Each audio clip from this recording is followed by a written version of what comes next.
Welcome to ஒன்சி recipes and vlogs. இது வரைக்கும் நீங்கள் நம்ம சேனலில் சப்ஸ்கிரைப் பண்ணலை அப்படின்னா சப்ஸ்கிரைப் பண்ணிக்கோங்க. கூடவே பெல் ஐக்கானையும் கிளிக் பண்ணிக்கோங்க. இன்றைக்கி நம்மளோட சேனலில் ஒரு எம்மியான ஸ்ட்ரீட் ஃபுட் ஸ்பெஷல் பார்க்க போகிறோம். பானிபூரி எப்படி செய்கிறதுன்னு இந்த வீடியோவில் நம்ம பார்த்து தெரிஞ்சுக்க போகிறோம்.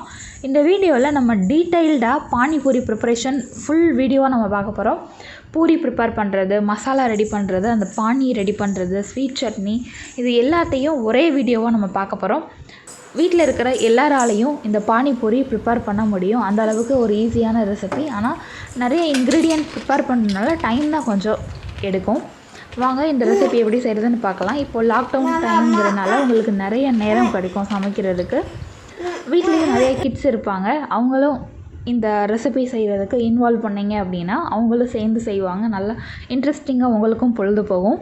இதில் ஃபஸ்ட்டு நம்ம பூரி எப்படி செய்கிறதுன்னு பார்க்கலாம். இதுக்காக ஒரு கப் அளவு ரவை எடுத்திருக்கேன். அந்த ரவை பார்த்திங்க அப்படின்னா நல்லா குருணையாக இருக்கணும். அந்த மாதிரி ரவையாக பார்த்து வாங்கிக்கோங்க. இதில் ஒரு 1/4 கப் அளவு மைதா மாவு சேர்த்துக்கலாம். இது கூட கொஞ்சமாக உப்பு சேர்த்துட்டு ஹாட் வாட்டர் எடுத்துக்கோங்க. அதாவது உங்களால் தங்கக்கூடிய சூடு இருக்கணும். அந்த அளவுக்கு சூடு இருக்கிற மாதிரி சுடு தண்ணி எடுத்துக்கோங்க. அது ஒரு கப் அளவு எடுத்துக்கோங்க. கொஞ்சம் கொஞ்சமாக சேர்த்து பத்தலை அப்படின்னா இன்னும் கொஞ்சம் கூட எடுத்துக்கலாம். கொஞ்சம் கொஞ்சமாக சேர்த்து அந்த மாவு நல்லா பிசையணும். இதில் நீங்கள் உங்களுக்கு விருப்பப்பட்டால் சோடாப்பு ஒரு பிஞ்ச் அளவு சேர்த்துக்கலாம். நல்லா ப்ரெஷர் கொடுத்து அந்த மாவை பிசைங்க. அப்போ தான் அந்த பூரி நல்லா தேய்ச்சி எண்ணெயில் ஃப்ரை பண்ணும் பொழுது நல்லா ஃபல்ஃபியாக எழுந்து வரும். நம்ம சப்பாத்தி பூரிக்கு எப்படி ரெடி பண்ணுவோமோ அது மாதிரி தான் இந்த மாவும் நம்ம ரெடி பண்ணணும். இந்த மாவை ரெடி பண்ணிவிட்டு மேலே ஆயில் அப்ளை பண்ணி ஒரு 20 நிமிஷம் க்ளோஸ் பண்ணிடணும். அந்த 20 நிமிஷம் கேப்பில் நம்ம அந்த உருளைக்கிழங்கு மசாலா அல்லது அந்த பானி ஏதாவது ரெடி பண்ணிக்கலாம். இதில் நம்ம ஸ்டெப் பை ஸ்டெப்பாக பார்க்க போகிறனால ஃபஸ்ட்டு பூரி கம்ப்ளீட் வீடியோவாக இருக்கும். அடுத்து பானி, அடுத்து மசாலா, அந்த மாதிரி ஒவ்வொரு ரெசிபியும் கம்ப்ளீட் ஃபினிஷ் பண்ணி அதுக்கடுத்து நம்ம போக போகிறோம். இப்போது அந்த மாவை நல்லா ரெடி பண்ணிவிட்டு அது மேலே கொஞ்சம் எண்ணெய் அப்ளை பண்ணிட்டோம். எண்ணெய் அப்ளை பண்ணிவிட்டு க்ளோஸ் பண்ணி வச்சுருங்க. அப்படி இல்லாட்டி சுத்தமான ஈர துணியை அது மேலே போட்டு ஒரு 20 நிமிஷம் மூடி வச்சுருங்க. நான் இன்றைக்கி ஒரு தட்டை வச்சு மூடி வச்சுட்டேன். 20 நிமிஷம் கழித்து அந்த மாவை எடுத்தோம் அப்படின்னா நல்லா சாஃப்டாக இருக்கும். அது நம்ம சப்பாத்தி கட்டையில் கொஞ்சம் எண்ணெய் ஊற்றிட்டு சப்பாத்தி கட்டை உருட்டுற கட்டை இருக்குது பார்த்திங்களா, அதை வச்சு நல்லா தேய்ச்சி விடுங்க. நம்ம பொட்டேட்டோ ஸ்மைலி எப்படி பண்ணுவோம் அது மாதிரி தான் இது. ஓரளவு திக்னஸாக இந்த மாவை நல்லா தேய்ச்சிட்டு நம்மக்கிட்ட குக்கி கட்டர்ஸ் இருக்கும் டிஃப்ரெண்ட் ஷேப்பில். அதில் ரவுண்ட் ஷேப் எடுத்துக்கோங்க. குக்கி கட்டர்ஸ் இல்லை அப்படின்னா டானிக் பாட்டிலோட மூடி அல்லது வாட்டர் பாட்டிலோட மூடி இருக்கும் இல்லையா, அதை எடுத்து நம்ம அந்த ரவுண்ட் ஷேப் கட் பண்ணிக்கலாம். இப்போ ஓரளவு திக்னஸோடு அந்த மாவை நல்லா தேய்ச்சிட்டோம். இந்த டைமில் நம்மக்கிட்ட குக்கி கட்டர் இருக்குது. இது இல்லாட்டி நீங்கள் அந்த வாட்டர் பாட்டில் மூடி இல்லாட்டி டானிக் பாட்டிலோட மூடி எடுத்துக்கோங்க. அதை வச்சு இந்த மாதிரி நல்லா ரவுண்டாக கட் பண்ணிக்கோங்க. இப்போ கட் பண்ணி எடுத்தது கொஞ்சம் திக்னஸாக இருக்கும் இல்லையா, அதை அந்த மாதிரி சப்பாத்தி கட்டையை வச்சு சுற்றி தேய்க்கணும். 2 சைடு திருப்பி தேய்க்கணும், லெஃப்ட் ரைட்டாக. அல்லது ஒரு சைடு தேய்ச்சிட்டு அடுத்த திருப்பி போட்டு இன்னொரு சைடு தேய்ச்சி இந்த மாதிரி நல்லா தின்னாக தேய்ச்சிக்கோங்க. மீதி இருக்கிற மாவை மறுபடியும் உருண்டை செஞ்சு அதில் நீங்கள் இந்த பானிபூரி ஃப்ரை பண்ணுறதுக்கு எண்ணெய் வச்சுருப்பீங்க இல்லையா, அந்த எண்ணெயை ஒரு 2 ட்ராப் விட்டிங்க அப்படின்னா மறுபடியும் அந்த மாவு நல்லா சாஃப்டாக பிசைய வரும். அந்த ட்ராப் விட்டுட்டு மறுபடியும் தேய்ச்சி இதே மாதிரி குக்கி கட்டர் வச்சு கட் பண்ணி அந்த திக்காக இருக்கிற அந்த கட் பண்ண மாவை மறுபடியும் சப்பாத்தி கட்டையால் தேய்ச்சி இந்த மாதிரி தின்னாக கொண்டு வந்து எண்ணெயில் ஃப்ரை பண்ணி எடுக்கணும். பாருங்கள் இவ்வளோ அழகாக ஃபல்ஃபியாக எழுந்து வருதுன்னு, சோடா உப்பு சேர்க்காமலே. 2 பக்கமும் நல்லா கோல்டன் கலரில் வந்த பின்னாடி அந்த எண்ணெயிலேருந்து ஃப்ரை பண்ணி எடுத்துருங்க, ஃபில்டர் பண்ணி எடுத்துருங்க. பாருங்கள் எவ்வளோ சூப்பராக வந்திருக்குன்னு. நம்மளோட பானிபூரி ரெடி ஆயிடுச்சு. இப்போது அடுத்து என்ன செய்யலான்னு பார்க்கலாம்.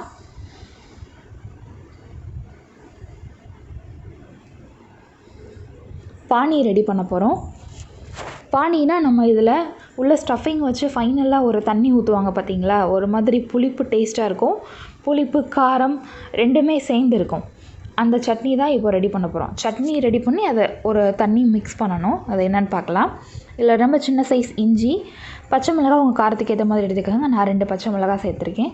1/4 கப் அளவு மல்லி, 1 கப் அளவு புதினா. மல்லியை விட புதினா அதிகமாக இருக்கணும்.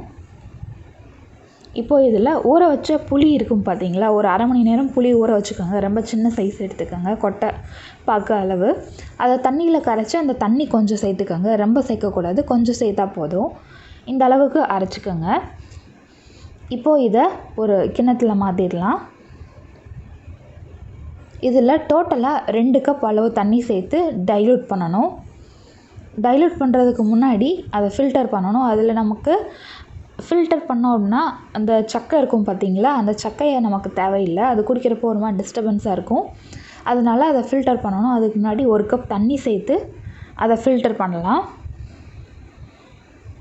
இந்த மாதிரி ஒரு வடிகட்டி எடுத்துகிட்டு அதில் கொஞ்சம் கொஞ்சமாக ஊற்றி இந்த ஸ்பூன் வச்சு மிக்ஸ் பண்ணிங்க அப்படின்னா தண்ணி வடிஞ்சிரும். அந்த அரைப்படாமல் இருக்கிற சக்கை இருக்குது இல்லையா, அது வந்து ஃபில்டர் ஆயிரும். நம்ம நார்மலாக ஜூஸ் செய்வோம் இல்லையா, அந்த மெத்தட் தான் இது.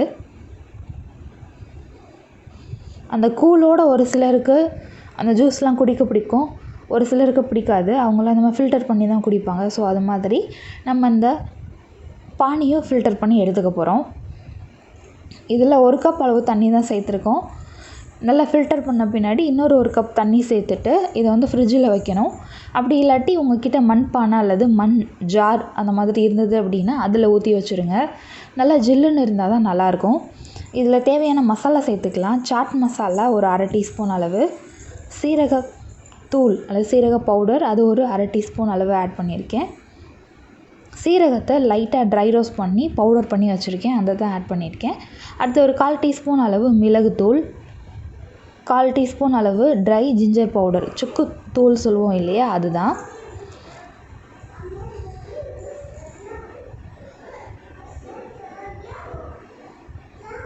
இது எல்லாத்தையும் நல்லா மிக்ஸ் பண்ணிடுங்க. மண்பானையில் வச்சிங்க அப்படின்னா பெஸ்ட்டுன்னு சொல்லலாம். ஏன்னா அது நல்லா நேச்சுரல் அந்த சில்னஸ் நமக்கு கிடைக்கும். மண்பானை இல்லாதவங்க இதை ஒரு பாட்டில் அல்லது இதை கிண்ணத்திலே வச்சு ஃப்ரிட்ஜில் வச்சுருங்க க்ளோஸ் பண்ணி. நம்ம எப்போ பானிபூரி சாப்பிட போகிறோமோ அப்போது எடுத்து சர்வ் பண்ணுங்கள், கரெக்டாக இருக்கும் அந்த சில்னஸ். இப்போ இதுக்கு தேவையான அளவு உப்பு போட்டுட்டு செக் பண்ணி பாருங்கள், டேஸ்ட் கரெக்டாக இருக்கான்ட்டு. செக் பண்ணிவிட்டு க்ளோஸ் பண்ணி ஃப்ரிட்ஜில் வச்சுருங்க.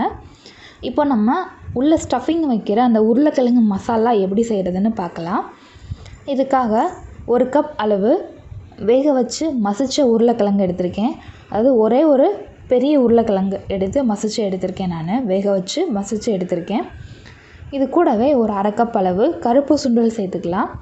கருப்பு சுண்டலில் 8 மணி நேரம் நல்லா ஊற வச்சுருங்க. ஊற வச்சுட்டு அதை குக்கரில் சேர்த்துட்டு அது கூடவே உருளைக்கிழங்கையும் போட்டு ஒன்றா வேக வச்சிட்டிங்க அப்படின்னா உங்களுக்கு சிம்பிளாக ஒர்க் முடிஞ்சிடும்.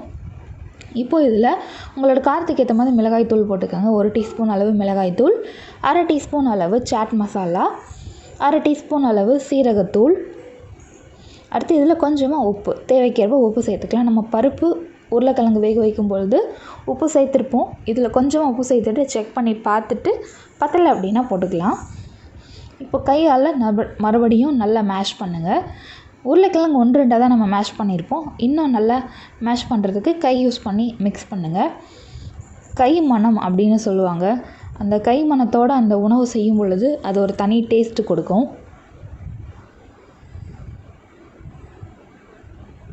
சாட் மசாலா எல்லா கடைகள்லேயும் கிடைக்குது, அது ஒரு பாக்கெட் வாங்கி வச்சுக்கோங்க. அந்த சாட் மசாலா நீங்கள் ரைத்தா அந்த மாதிரி ப்ரிப்பேர் பண்ணுவீங்கள்ல பிரியாணிக்கு, அதுக்கு கூட யூஸ் பண்ணலாம். லைட்டாக ஸ்ப்ரிங்கிள் பண்ணி விட்டு மிக்ஸ் பண்ணி சாப்பிட்டீங்க அப்படின்னா ரொம்பவே சூப்பராக இருக்கும். இப்போது இதுக்கு தேவையான மெயின் அந்த சட்னி, ஸ்வீட் சட்னி அல்லது டேமரிட் டேட்ஸ் சட்னி அப்படின்னு சொல்லுவாங்க, அது ப்ரிப்பேர் பண்ண போகிறோம். அதுக்காக ஒரு சாஸ் பேனில் ஒரு அரை கப் அளவு கொட்டை இல்லாத பேரிச்சம்பழம், அது பேரிச்சம்பழம் கொட்டையோடு தான் கிடைக்கும். நீங்கள் இதில் ஆட் பண்ணும்பொழுது அந்த கொட்டையெல்லாம் ரிமூவ் பண்ணிவிட்டு ஆட் பண்ணுங்கள். அடுத்து கொட்டை இல்லாத புளி ஒரு அரை கப், அடுத்து நுணுக்கின வெல்லம் அரை கப். இப்போ இது 3 சேர்த்துட்டோம். இதில் ஒரு 2 கப் அளவு தண்ணி சேர்த்துக்கலாம். தண்ணி சேர்த்துட்டு இது நல்லா பாயில் ஆக விடுங்க. நல்லா கொதித்து அந்த ஆட் பண்ணியிருக்கிற புளி அந்த பேரிச்சம்பழம் எல்லாம் வெந்து வரும். அந்த ஸ்டேஜ் வரும்பொழுது நம்ம மசாலா பவுடர்லாம் சேர்க்கணும். 1 டீஸ்பூன் அளவு மிளகாய்த்தூள், அரை டீஸ்பூன் அளவு சீரகத்தூள். இதில் வந்து சாட் மசாலாவும் சீரகத்தூளும் ரொம்ப மெயின். ரெண்டும் ரெகுலராக உங்கள் வீட்டில் இருக்கிற மாதிரி பார்த்துக்கோங்க. அடுத்து ஒரு அரை டீஸ்பூன் அளவு மல்லித்தூள், அடுத்து ஒரு அரை டீஸ்பூன் அளவு சோம்பு பவுடராக இருந்தது அப்படின்னா டைரெக்டாக அந்த பவுடர் ஆட் பண்ணிக்கோங்க. என்கிட்ட சோம்பு பவுடர் கிடையாது, அதனால் நான் வந்து முழு விதையாக சேர்த்துருக்கேன் நான். அடுத்து அந்த சுக்குன்னு சொல்லுவோம் இல்லையா, சுக்கு பவுடர், அது ஒரு அரை டீஸ்பூன் அளவு ஆட் பண்ணியிருக்கேன். இது கூடவே கொஞ்சமாக உப்பும் சேர்த்துக்கலாம். சேர்த்துட்டு நல்லா மிக்ஸ் பண்ணி விடுங்க. இது நல்லா பாயில் ஆகி ஒரு திக்கான கன்சிஸ்டன்சி வரும், அது வரைக்கும் இதை நம்ம பாயில் பண்ணணும். இந்த ஸ்வீட் சட்னி நீங்கள் நார்மலாக சாட் ரெசிபீஸ் அப்படின்னு இருக்கும் மும்பையில், அதில் வந்து நிறையா பேல்பூரி சாட்டு நிறையா இருக்குது. தேஹி சாட் மசாலா அந்த மாதிரி வித்தியாசமாக அவங்களோட ஸ்ட்ரீட் ஃபுட் இருக்கும். அதில் ஃபுல்லாக அந்த சட்னி யூஸ் பண்ணுவாங்க. இது செஞ்சு ஒரு ஏர்டைட் பாக்ஸில் ஸ்டோர் பண்ணிட்டீங்க அப்படின்னா நம்ம நார்மல் ப்ரெட்டில் கூட ஒரு ஆம்லேட் வச்சு அந்த சட்னி வச்சு கூட சாப்பிட்லாம். நல்லா பாயில் ஆகி திக்கான கன்சிஸ்டன்சி வரவும் ஃப்ளேம் ஆஃப் பண்ணி நல்லா ஆற வச்சுட்டோம். ஆறின அந்த டேமரிட் பேஸ்ட்டை வந்து ஒரு மிக்ஸி ஜாரில் சேர்த்து அரைச்சிடணும். அரைச்சிட்டு இந்த மாதிரி வடிகட்டி இருக்கும், அதில் இதை ஆட் பண்ணி அரைச்ச அந்த பேஸ்ட்டை ஆட் பண்ணி வடிகட்டி அந்த ஜூஸை மட்டும் நம்ம எடுக்கணும். அந்த சக்கை நமக்கு தேவையில்லை. இந்த மாதிரி கரண்டி வச்சு நல்லா மிக்ஸ் பண்ணிட்டிங்கன்னா அது நல்லா ஃபில்டர் ஆகிரும். ஒரு திக்கான ஜாம் மாதிரி இருக்கும். இதை ஒரு ஏர்டைட் கண்ணாடி ஜார் இருக்கும் அல்லது ஏர்டைட் பாக்ஸ் இருக்கும், அதில் ஸ்டோர் பண்ணிக்கோங்க. நார்மலாக நம்ம சாண்ட்விச் ப்ரெட் இந்த மாதிரி சாப்பிடுவோம் இல்லையா வீட்டில் செஞ்சு, அதுக்கு கூட இந்த சட்னி யூஸ் பண்ணிக்கலாம், ரொம்பவே நல்லாயிருக்கும். இப்போ நம்மளோட ஸ்வீட் சட்னி ரெடி ஆயிடுச்சு. இதை கண்ணாடி ஜாருக்கு நான் மாற்றிட்டேன். இந்த பாட்டில் அளவு வந்திருக்கு. இப்போ நமக்கு அந்த பானிபூரிக்கு தேவையான எல்லாத்தையும் ரெடி பண்ணிட்டோம். ஃபைனலாக கொஞ்சம் பெரிய வெங்காயத்தை குட்டி குட்டியாக கட் பண்ணிக்கோங்க. கொஞ்சம் ஃப்ரெஷ்ஷான மல்லி இலையை நல்லா மண்ணு போக வாஷ் பண்ணி எடுத்துக்கோங்க. அவ்வளோதான். இப்போது நம்ம செஞ்ச பூரி இருக்கு இல்லையா, அதை வந்து ஒரு சைடு ப்ரெஸ் பண்ணிங்க அப்படின்னா அந்த மாதிரி உடையும். அந்த இதில் நம்ம ரெடி பண்ண அந்த உருளைக்கிழங்கு மசாலா ஃபஸ்ட்டு ஸ்டஃபிங்காக வைக்கணும்.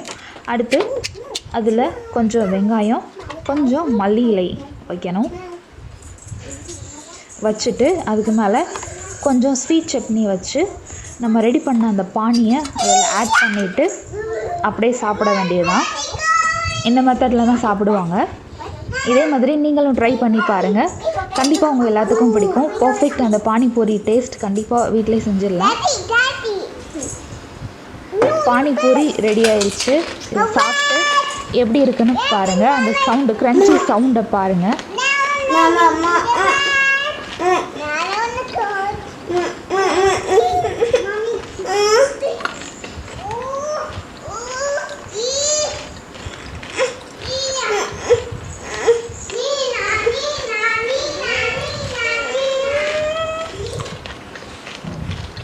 இந்த வீடியோ உங்களுக்கு பிடிச்சிருக்கும்னு நினைக்கிறேன். இந்த வீடியோ பிடிச்சிருந்தது அப்படின்னா இந்த வீடியோக்கு ஒரு லைக் கொடுங்க, எல்லாத்துக்கும் ஷேர் பண்ணுங்கள், மறக்காமல் நம்ம சேனலை சப்ஸ்கிரைப் பண்ணுங்கள். நெக்ஸ்ட் வீடியோவில் மீட் பண்ணலாம். இதே மாதிரி ஒரு சூப்பர் வீடியோ கண்டிப்பாக நெக்ஸ்ட் வீடியோவாக இருக்கும். தேங்க்ஸ் ஃபார் வாட்சிங்.